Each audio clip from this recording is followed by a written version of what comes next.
They came in loud, 4 of them, engines screaming off the tin walls of the shop before the first tire even touched the gravel. And the tall one at the front of them put his boot against the old rusted Panhead sitting on the stand by the open bay door and shoved it over onto the concrete like it was nothing, like it was trash somebody forgot to haul off. The tank rang against the floor. A drop of 20-year-old gasoline bled out of the petcock and spread thin across the concrete, and nobody moved to pick it up. Then the second one grabbed the kid. Danny, 22 years old, 90 pounds of grease rag and nerves. All he did was step forward to save that bike, and the man took a fistful of his collar and threw him back into the shelving so hard a whole row of sockets came down on his head. And the kid sat down in the mess of them, with a line of red opening up over his eyebrow. 4 young men in bright leather laughing about it. And behind the counter, 66 years old, gray hair pulled back under a rag gone black with a lifetime of oil, hands folded on the glass, stood a woman most of them had already decided was nothing at all. She wore a mechanic's coverall 2 sizes too big, and a wedding ring she hadn't taken off in 19 years. What those 4 boys did not know, standing in her shop laughing at a fallen motorcycle, was exactly whose shop they had just walked into. A long time ago, in rooms full of men the whole country was afraid of, hard men used to go quiet when her name came up. Nobody in that shop that morning had the first idea what was about to happen, least of all the tall one with the tattoo who had decided she was an easy Tuesday. And I am telling you now, before any of it, that 4 young men rode in on that gravel, and something close to 40 of them would matter before it was over, though only one of them would still be standing where he wanted to be. And I will tell you one more thing now, so you know what it is you are waiting for. Before the next morning was finished, there would be a second sound out on that county road, coming from the other direction, deeper than anything those boys had ever sat on, and it would not be in any hurry at all. Sit with me a while. This is the kind of story that only gets told right if you let it take its time. It started barely 2 minutes earlier than the Panhead hitting the floor, so let me back it all the way up. It was a Tuesday in the first week of a cooling September, and the shop had been open since 6, because the shop had been open since 6 every single day for 22 years. She had already made the coffee. She always made the coffee first, in a dented percolator that hissed on a hot plate in the corner, and the smell of it was the first thing anybody walking in ever noticed. That and the smell of solvent and old leather, and the particular sweetness of gasoline gone stale in a tank that hadn't run in years. She'd poured 2 cups, one for herself, one she set down on the workbench next to the kid without a word, the way she'd set one down next to him every morning for the 8 months he'd worked there, because the boy had shown up one rainy night the winter before, with a black eye that had nothing to do with any motorcycle, and everything to do with wherever it was he came from. And she had asked him exactly one question, which was whether he knew his way around a torque wrench. And when he said no, she had handed him a coverall and a key to the front door, and never asked him another question about his life again. That is the kind of thing that binds a young man to a place, harder than any wage. She never once raised her voice at him, not one time in 8 months. And the town around that shop had been dying slow, the way those towns do. The mill gone, the young people gone, the main street a row of dark windows with paper taped over the glass. And into that quiet, about 6 weeks before this Tuesday, had rolled a crew of young men on sportbikes who had figured out that a dying town is a town without much law left in it. They called themselves something. The name doesn't matter. What they did was simple. They came around to whatever business still had its lights on, and they explained, real friendly at first, that the neighborhood had gotten dangerous, and that for a modest weekly consideration, they would make sure nothing unfortunate happened to your windows, or your inventory, or your face. The diner paid. The parts store paid. The old man who ran the laundromat paid. Nobody fought it. Fighting it got your windows broken, or worse. And the boy who led them, the tall one, 26 years old, with a spiderweb inked up the left side of his neck and a smile that never once made it as far as his eyes, had built the whole thing on fear instead of respect. Because fear was faster, and fear didn't ask questions, and fear didn't require you to have earned a single thing in your life. I want to be fair to him, because this story is not worth telling if the boy is just a monster. He wasn't born cruel. He was born to a father who took every humiliation the world handed him and swallowed it, and came home and swallowed some more.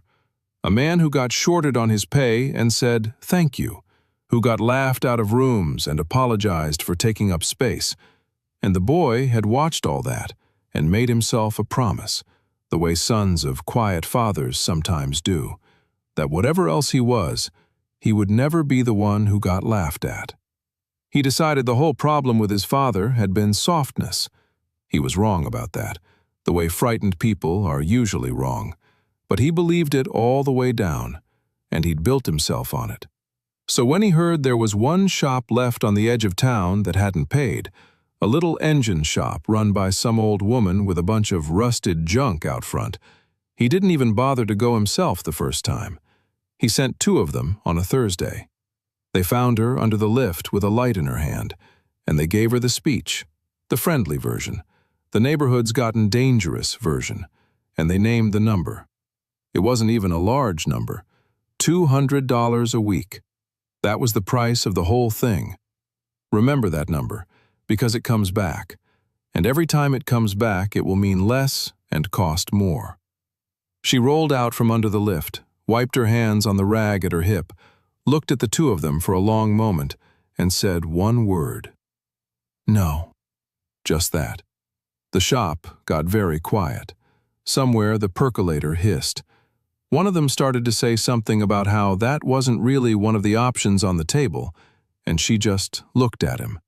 And there was something in the look that made the words dry up in his mouth, and the 2 of them left without breaking anything, which they could not have explained to their leader later, and which they did not try to.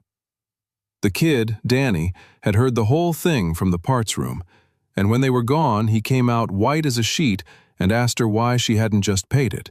$200 a week, they had that. It wasn't worth dying over. And she poured him a fresh cup and told him not to worry, that men like that always sounded bigger in a small town than they turned out to be, and that it would sort itself out. She believed that, mostly. But what she didn't tell the boy was that somewhere underneath the calm, she understood exactly what kind of weather was rolling toward that shop, and she had already made a decision she wasn't going to explain to anybody. Now, to understand what she'd decided, and why her one word carried more weight than that boy's whole crew, you have to know who she'd been. And to know that, you have to look at the wall behind the counter, at a photograph so faded and sun-struck that most customers never gave it a second glance. It was a picture of a shop, a bigger shop, out in California, decades back, and standing in front of it were maybe 15 men in leather cuts, hard men, the kind of men whose names ended up in newspapers and courtrooms.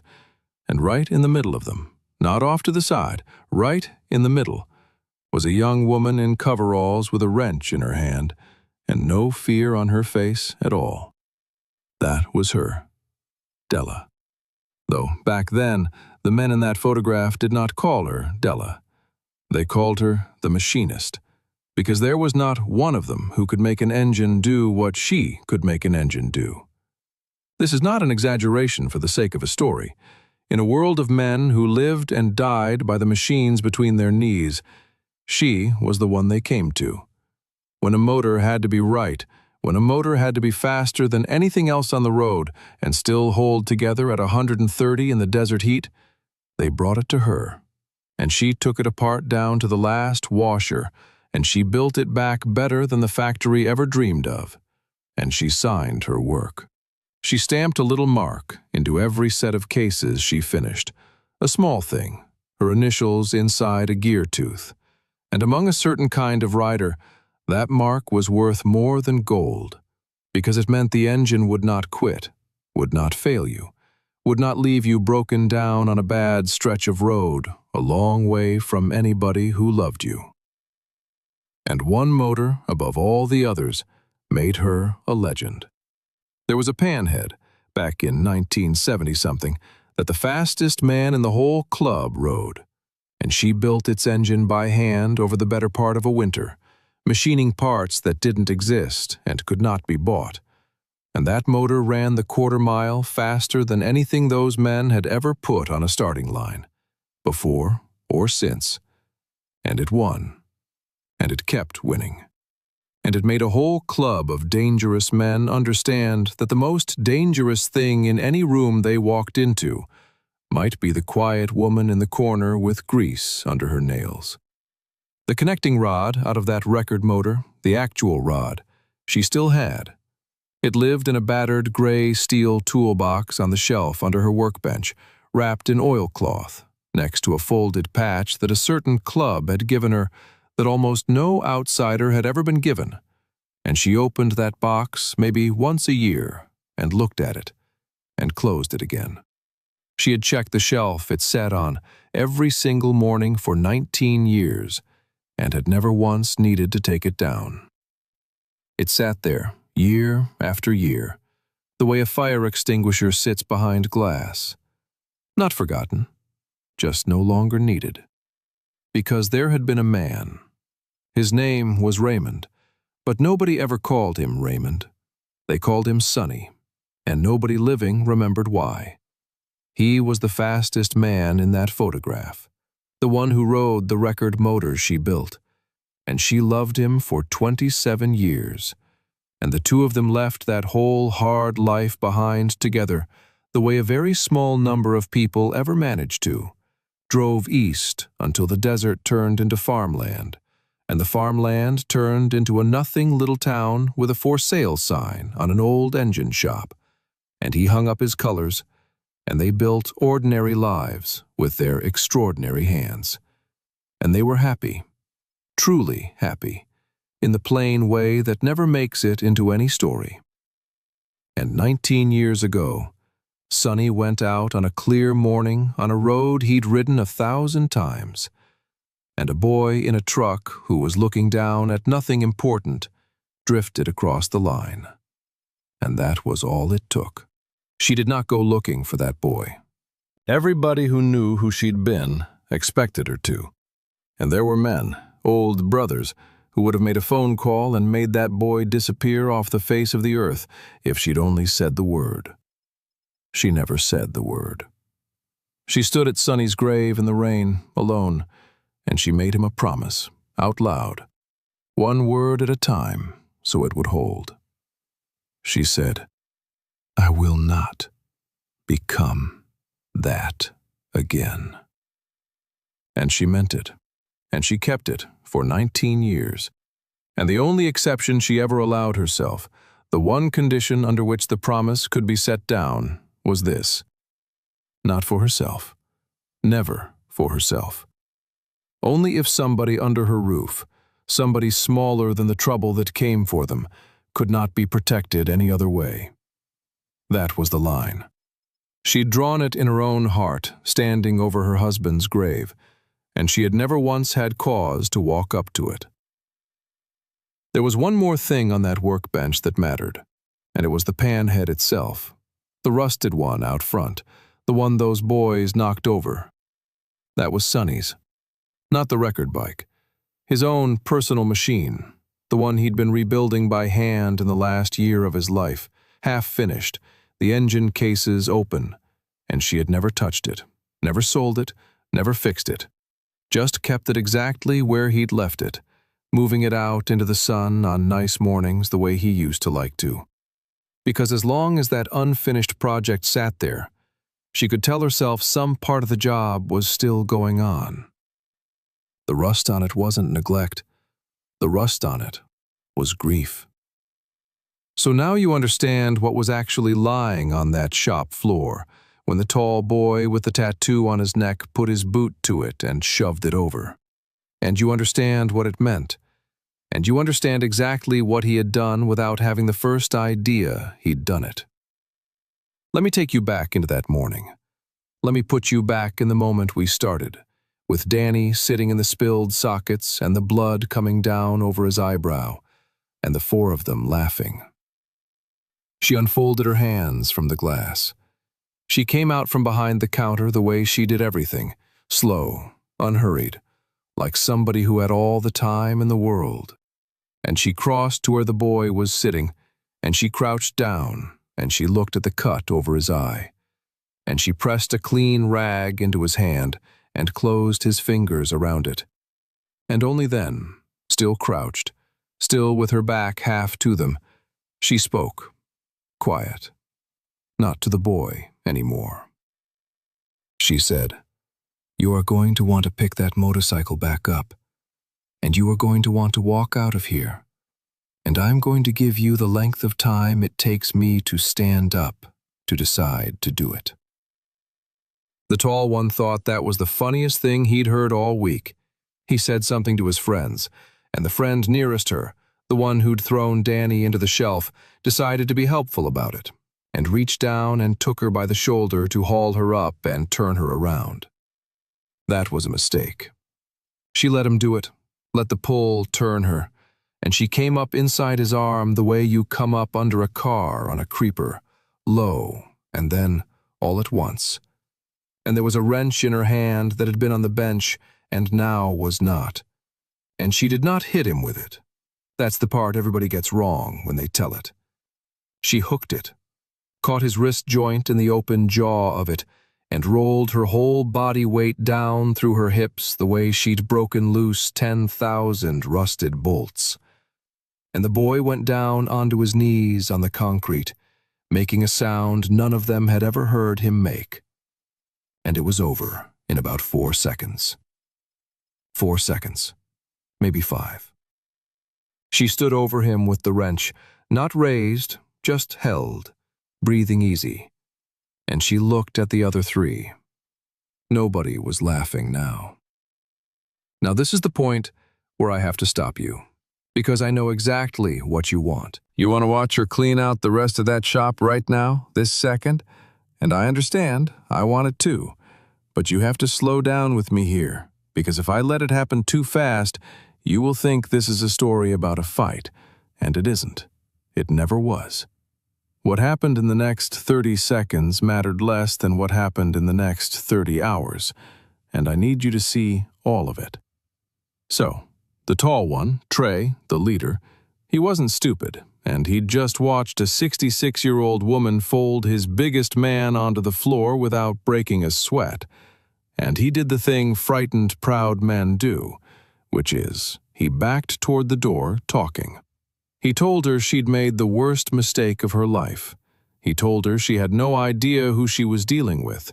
He said the whole town belonged to him, and now she'd made it personal. And she let him talk, and she let him gather up his groaning friend, and she watched the four of them get back on their bikes and scream out of the gravel lot. And she did not say one word back, because there was nothing worth saying. And because there is a kind of silence that carries more threat than any speech, and she'd learned that silence a long time before any of those boys were born. When they were gone, she did not stand there breathing hard and shaking the way you or I might. She set the wrench back on the bench in its place.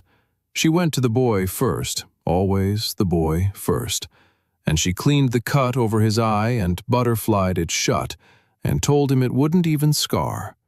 And then, and only then, she went out to the gravel and she lifted Sonny's Panhead up off the ground herself, would not let Danny help her, set it carefully back on its stand, and stood a moment with her hand flat on the tank.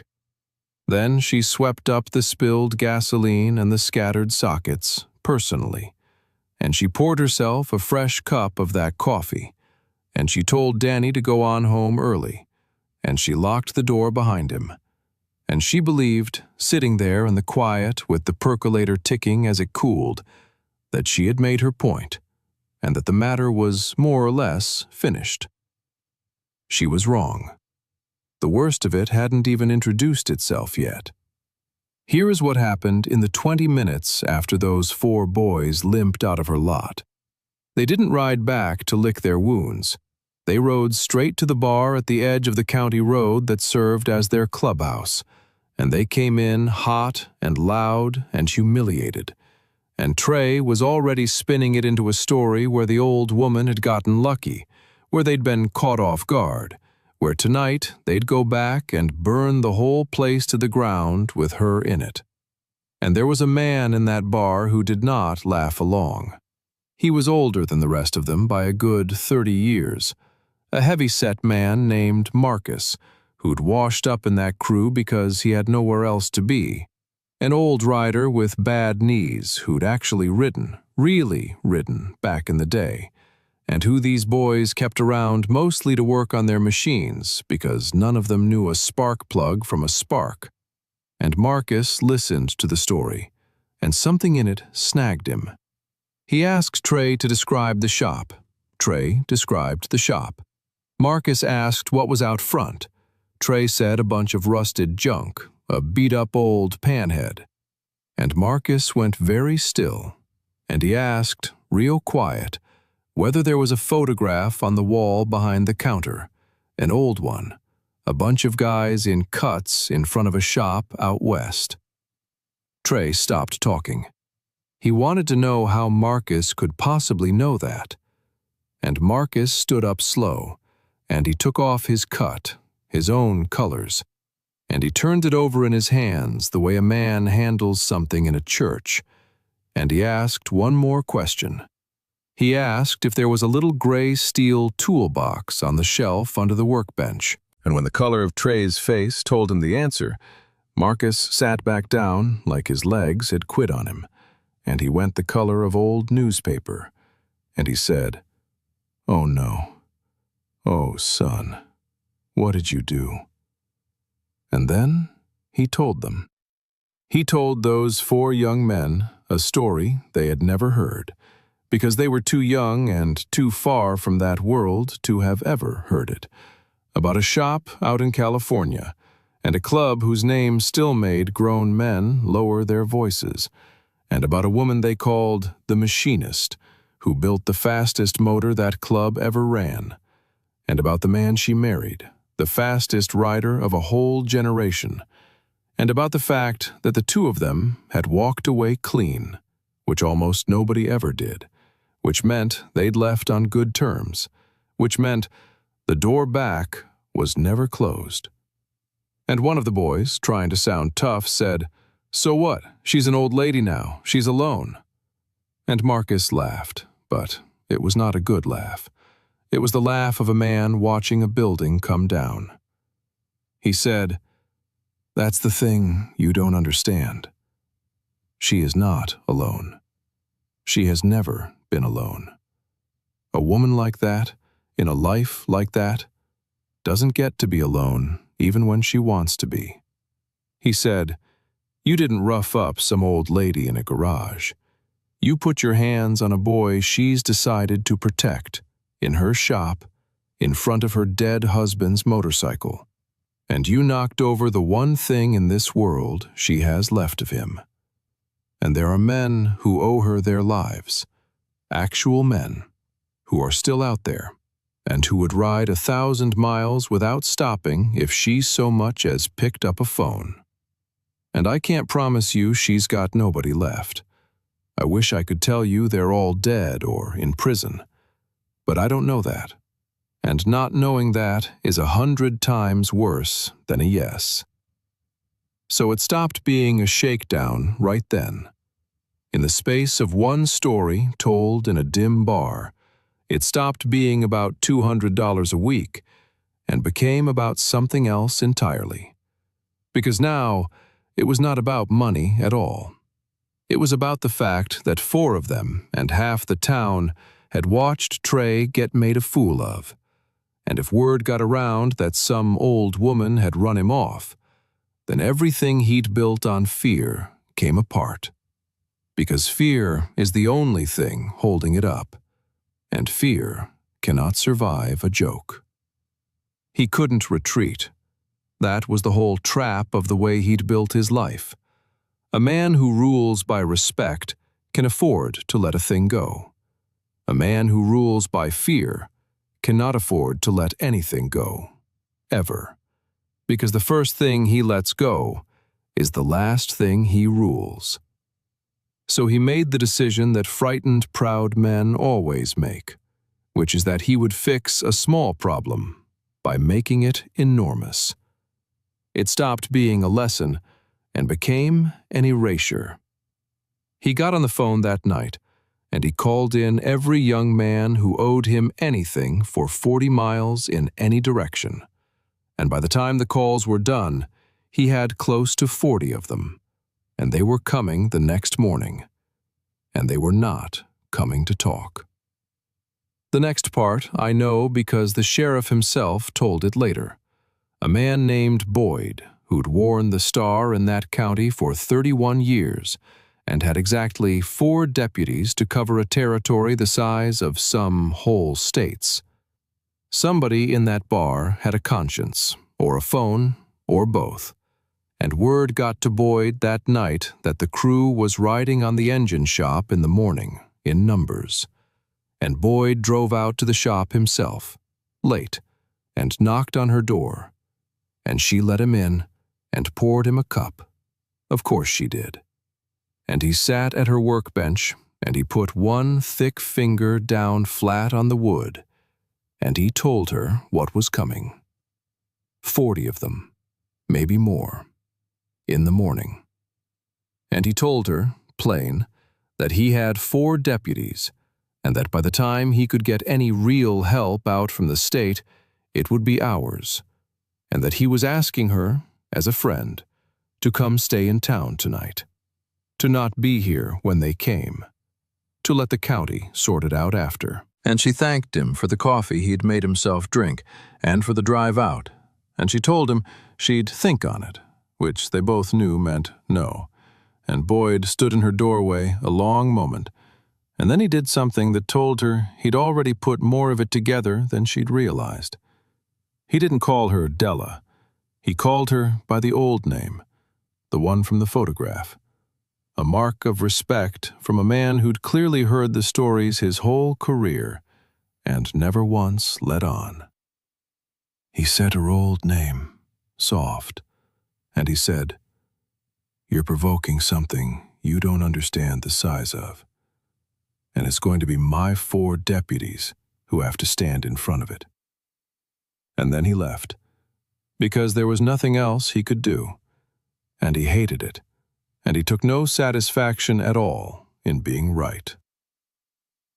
She did not panic.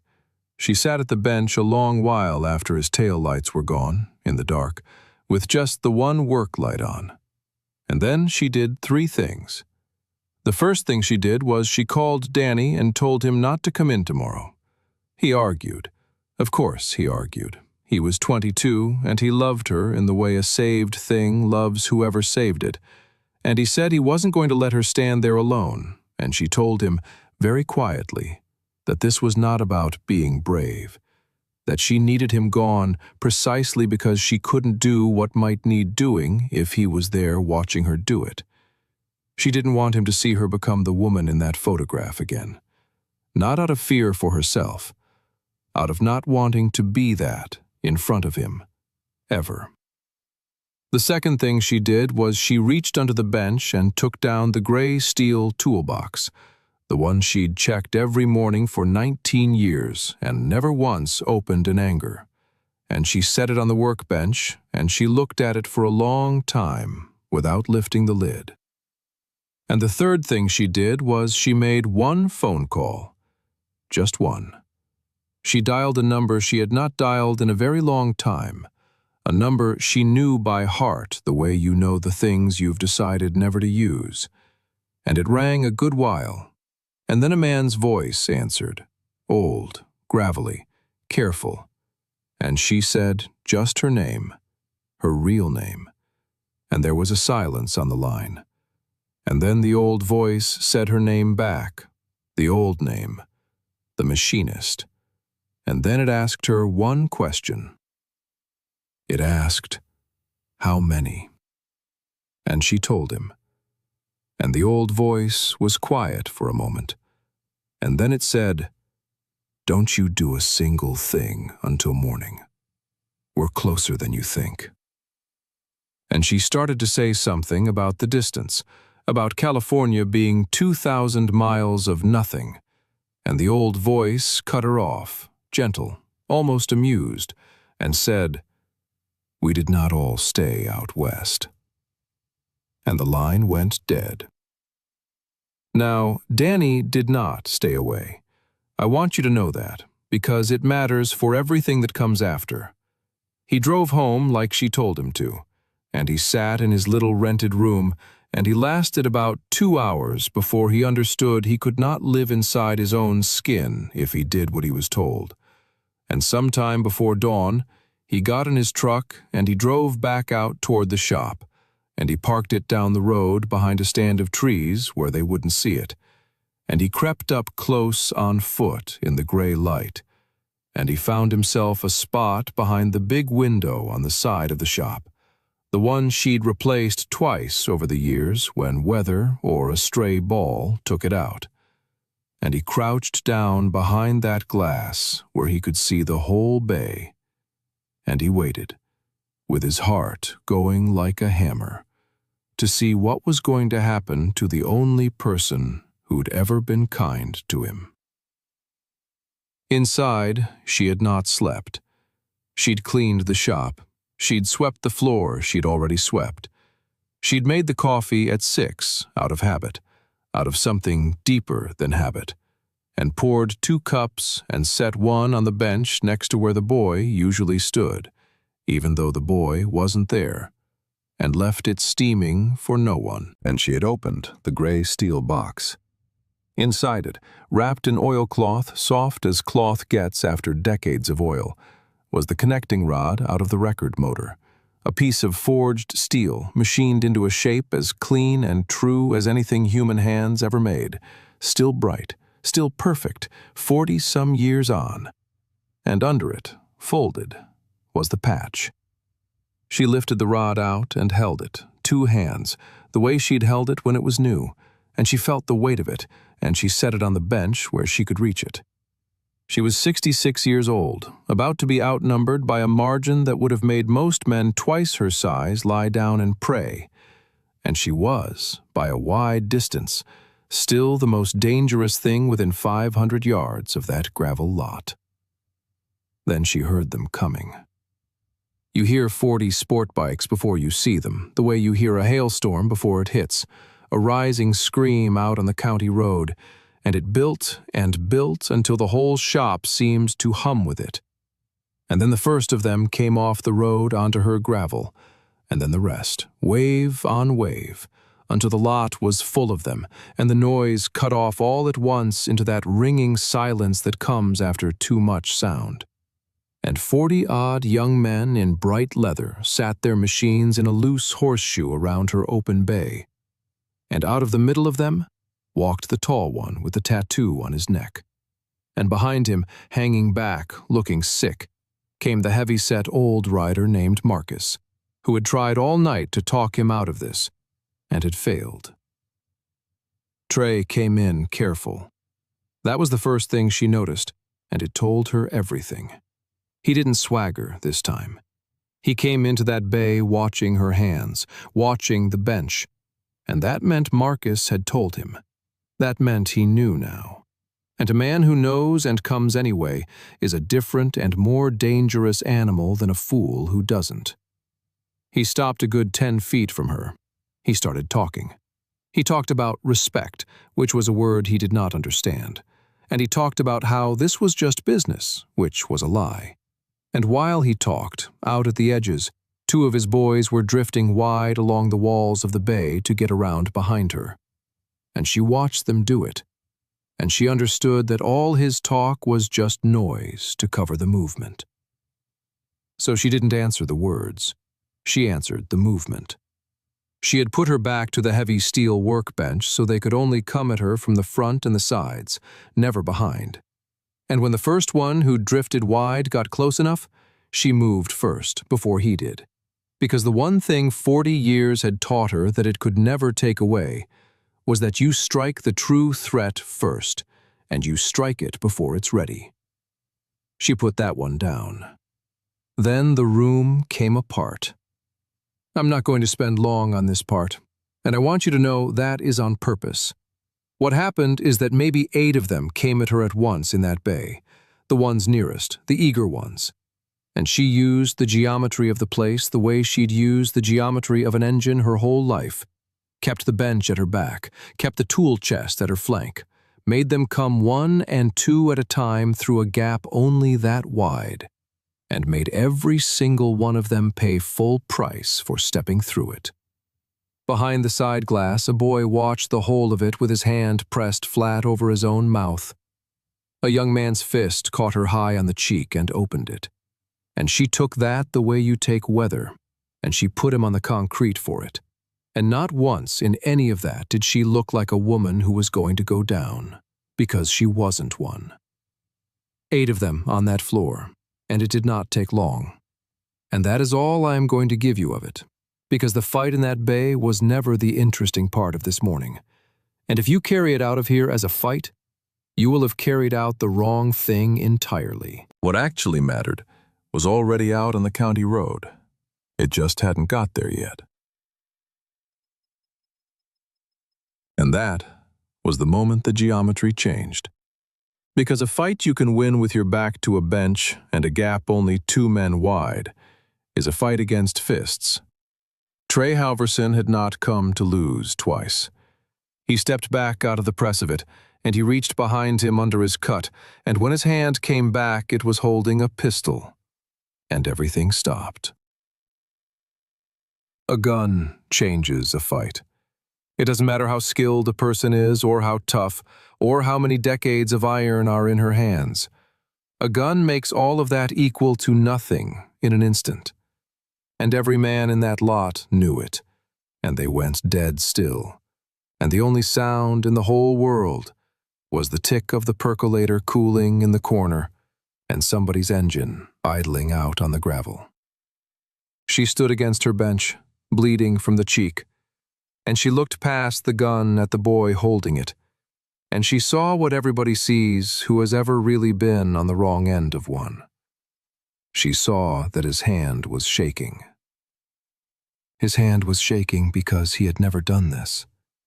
He'd broken windows and broken fingers, and broken a whole town's nerve, but he had never crossed this one line. And now he was standing on it. And it was too heavy for him. You could see it was too heavy. And Marcus behind him said his name once, soft, a plea. And Trey didn't hear it. And she spoke to him then, in exactly the same quiet she'd used the morning before over the boy's cut. No fear in it at all. She said, "If you miss, and you will miss, because your hand is telling on you, there is no road left that goes anywhere good for you. Not one." She said it like a weather report. She said, "Put it down, and you and your friends get on your bikes, and you're just a bad story people tell for a few years. Pull that trigger, and you become the thing that men I have not spoken to in 20 years get on their machines to come and find. And you will not be able to run far enough." And that was when the side door of the shop opened, and Danny walked in. He'd had a clean path. That's the thing I need you to hold on to. He'd been crouched behind that glass with a clear line back to his truck the whole time. He could have run. Nobody would ever have known. And instead he walked into a bay with a gun in it.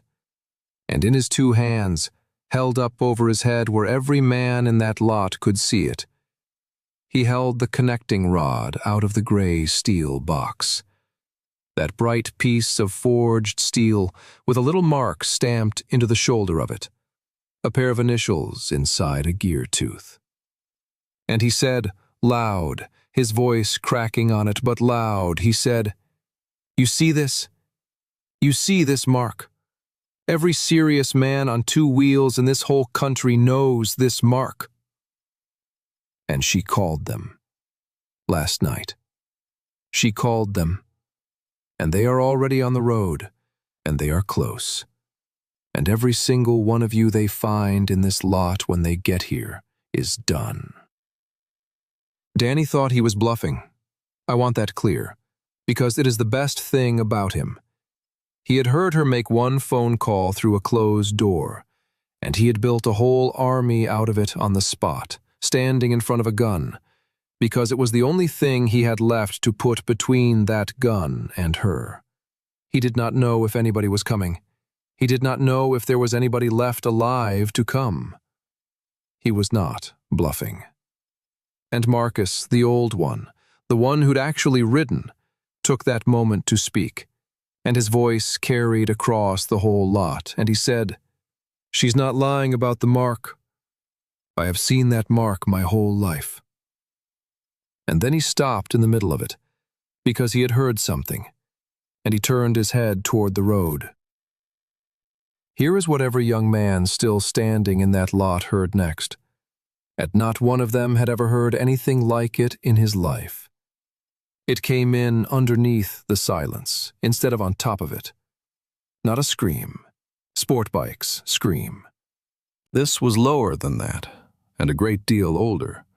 A sound with real weight down in the bottom of it, and it did not rise and fall the way a machine rises and falls when a man is riding it hard. It stayed level. It came up that county road at the posted speed and not 1 mile an hour over, and it took a long time to get there, and every second it took made it worse, because you cannot outrun a thing that is not chasing you. Then the first of them turned into the gravel. They came in 2 by 2, big twins, most of them older than the men riding them, headlights burning in the daylight, staggered the way men stagger a formation when they've ridden together long enough that nobody has to be told anything. They did not rev. They did not slide the back end around in the gravel to make a point. They filled the road frontage, and they filled the ditch line all the way down to the fence, and then they simply stopped. And the engines went out one after another down the line, and then the last of them together. And after that, there was nothing at all. 37 of them. Danny counted them later, over and over, and it always came out 37. Nobody got off. That was the part that took the wind out of that lot. In the pictures men keep in their heads, they get off and they come at you.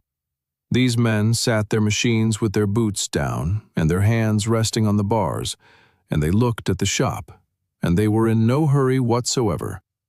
And I'm telling you, there is nothing on this earth more frightening than a great many calm men who are not in a hurry. Not one law was broken in that gravel. Not one hand was raised. Nobody so much as spoke. And then one old man swung a leg over and came walking up toward the open bay, alone. He was 70-some years old and thin as a fence post, and he came up that gravel with a hitch in his stride that told you which hip it lost. And he had a gray mustache and a cut on his back, so worn the leather had gone the color of a paper bag, with a rocker on it that a good many men in this country still lower their voices around. He walked past 30-odd sport bikes and did not look at one of them. He walked past a young man sitting on the floor holding his own arm and did not look at him either. He came in through the open bay door and he stopped and he took his cap off and he looked at her. And he said her old name, the one from the photograph. He said it the way a man says a thing he has not been allowed to say out loud in a very long time. And then he asked her one question. And if you only had 10 seconds of this whole story, I would give you this sentence and nothing else. He did not ask if she was all right. He did not tell her they had it from here, and she could step back now. He said, "What do you want done?" Understand what that was. Those men had not ridden all night for a woman in trouble. There are women in trouble in every county in this country, and nobody rides for them.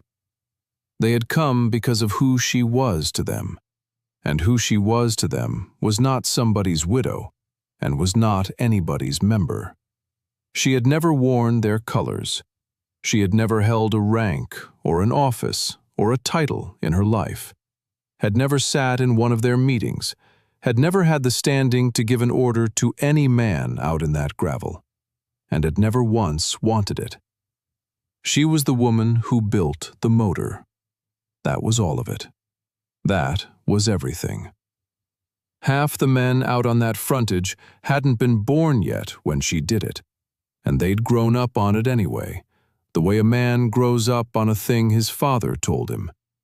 And there was not one of them who had not at some point in his life put his hands on a set of cases and turned them over, looking for a pair of initials stamped inside a gear tooth. She had signed her work, and her work had outlasted just about everything else from that whole era.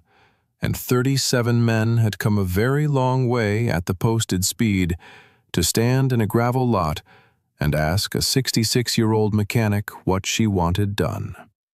And the patch was still in the gray steel box on the bench behind her, folded, where it had sat for 19 years, and it stayed there.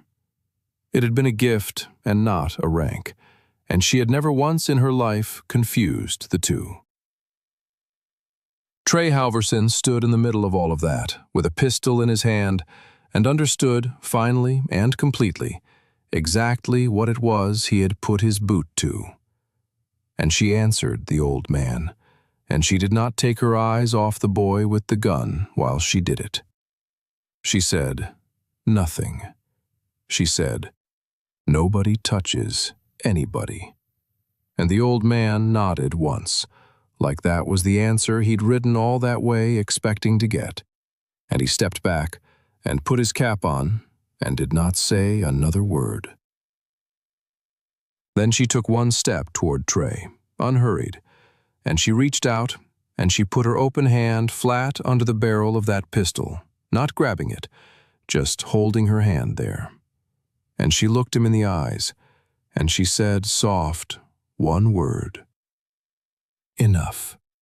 And the gun came down. It came down slow, like the weight of it had finally won an argument his arm had been losing all along, and she closed her hand over it and lifted it out of his fingers, and he let her. He let her take it.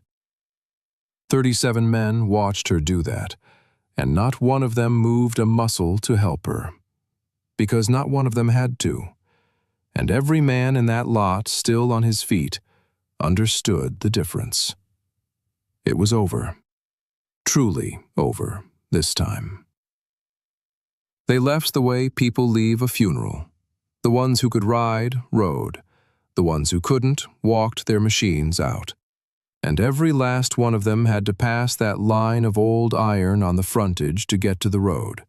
And every last one of them slowed down to do it. And nobody said a word to them, and nobody laid a finger on them. And I promise you, that was worse than anything anybody could have said or done. The sport bikes faded off down that county road, one after another, until the lot went quiet, and 37 engines stayed exactly where they were, cooling, ticking. Not one of them started.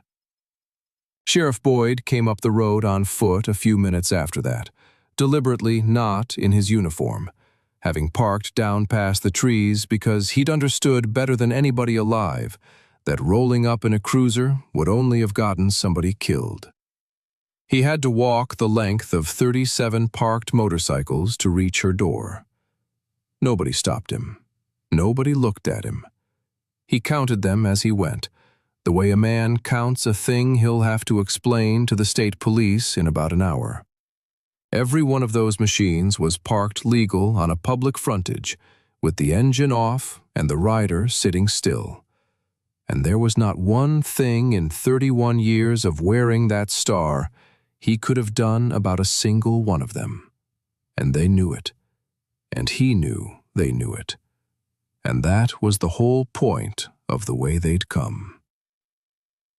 He came into that wrecked bay, and he found 8 young men groaning on the floor, and one old woman sitting on an overturned bucket with a cut cheek, pressing a cold can of soda pop against the swelling, and a boy of 22 standing next to her, holding a connecting rod like it was the crown jewels, and a pistol sitting on the workbench where she'd set it down, safe, muzzle to the wall.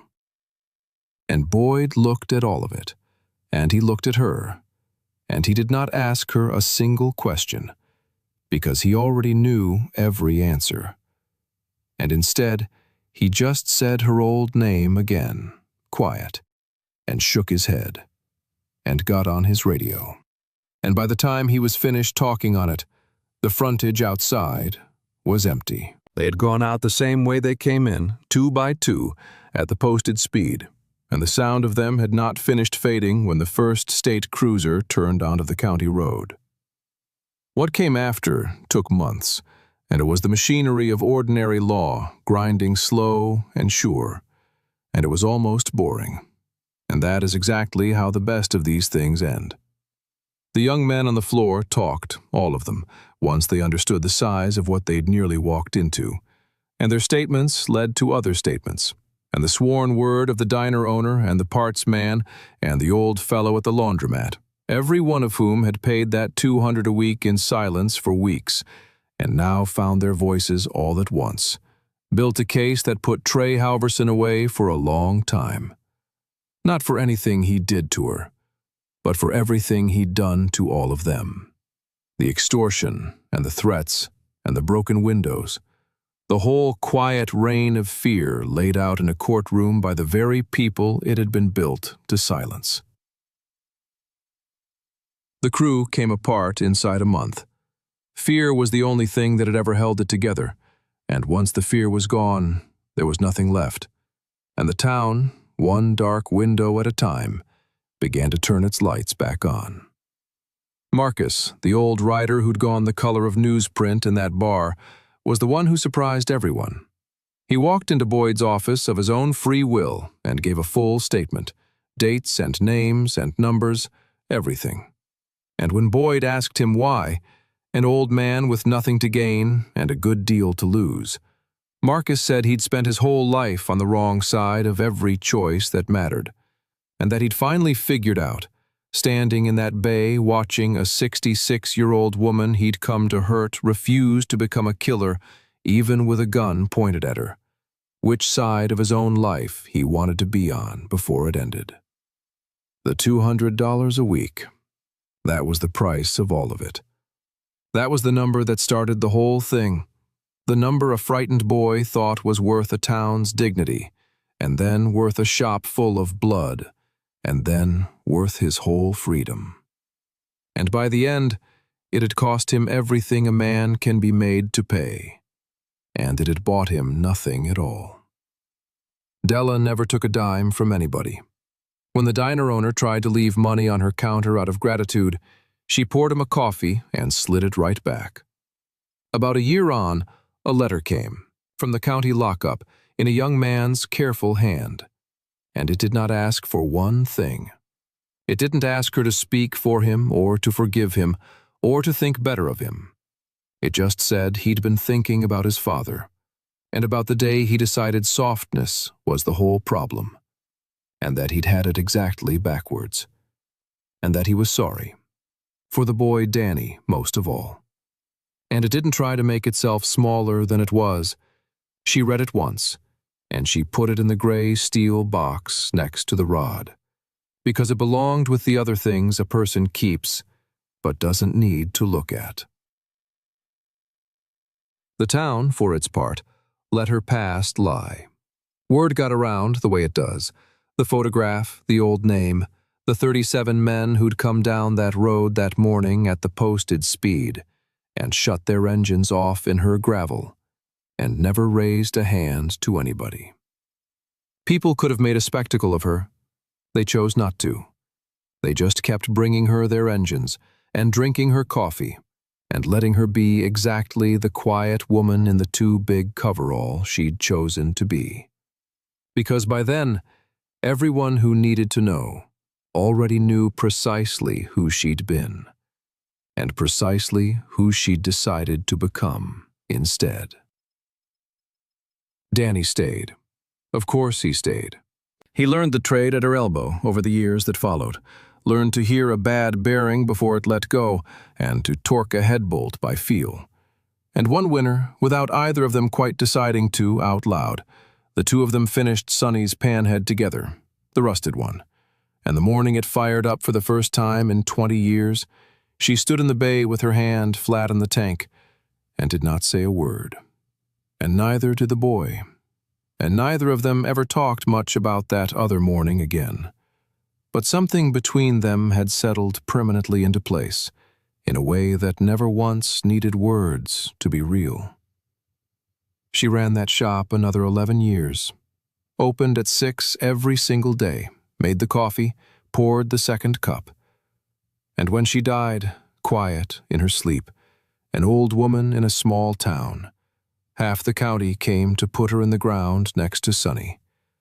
And there were, at the back, a small number of very old men in worn leather who nobody in that town recognized, who stood a long way off and did not come to the front and left before it was over.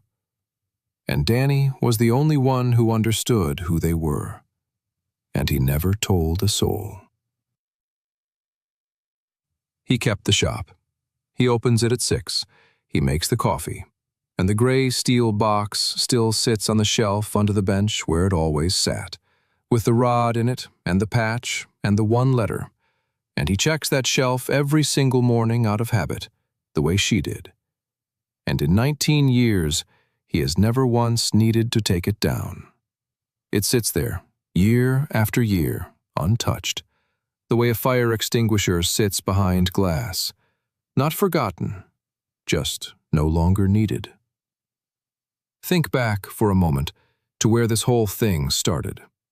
4 young men on loud machines, a rusted old motorcycle shoved over onto the concrete, a boy thrown into a shelf. And in the corner, folding her hands on the glass, a gray-haired woman in a coverall 2 sizes too big, that everybody in the room had already decided was nothing at all. It looked, in that first moment, like the oldest and saddest story there is, the strong taking whatever they wanted from the weak, the world doing the ugly thing the world too often does, a mismatch nobody could survive. But that's the thing about quiet people. The quiet isn't weakness. Sometimes the quiet is a choice made on purpose by somebody who has already been everywhere that violence can take a person, and stood at a grave in the rain, and decided to come back from it and stay back. Those boys looked at her and saw an easy Tuesday. What they should have seen was a woman who had set down the heaviest thing a person can carry a long, long time ago, and who would pick it back up exactly once, for exactly the right reason, for a bleeding boy and her dead husband's motorcycle. And then set it right back down again, for good. So here's what I keep coming back to. And it isn't the fight. The fight is the least interesting part of the whole thing. What stays with me is the second cup of coffee, poured every morning for 8 months for a boy she barely knew, and poured that last terrible morning too, for no one, out of a kindness so deep it had become simply the way the place ran. That's the part that was always going to save her, long before the wrench or the phone call or the mark on the rod. Let me ask you something, and I mean it. I read every one of these. When Danny had that clean path back to his truck, and the whole thing behind glass where it couldn't touch him, and he chose instead to walk into a room with a gun in it, holding that piece of steel over his head.